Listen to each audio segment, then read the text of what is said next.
আসসালামু আলাইকুম। কেমন আছেন সবাই? আশা করছি সবাই ভালো আছেন। এই ভিডিওতে আমি আপনাদের দেখাবো কিভাবে আপনি আপনার রিসেলার অ্যাকাউন্ট থেকে একটি প্যাকেজ ডিলিট করবেন।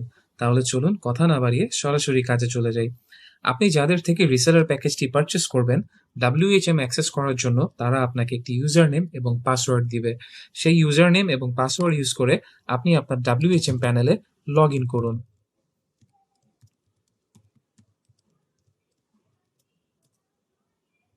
WHM প্যানেলে লগ ইন করার পর উপরে সার্চ বক্সে ডিলিট এ প্যাকেজ লিখে সার্চ করুন। ডিলিট এ প্যাকেজে ক্লিক করুন। এখানে আপনি যে প্যাকেজগুলো ক্রিয়েট করবেন সেই প্যাকেজগুলোর একটি লিস্ট দেখতে পারবেন।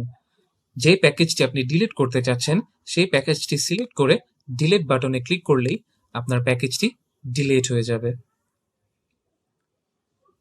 আশা করছি পরবর্তীতে কোনো প্যাকেজ যদি আপনি ডিলিট করতে যান, কোনো ধরনের কোনো সমস্যা ফেস করবেন না। ঢাকা ওয়েবস্টের সাথে থাকার জন্য আপনাকে ধন্যবাদ।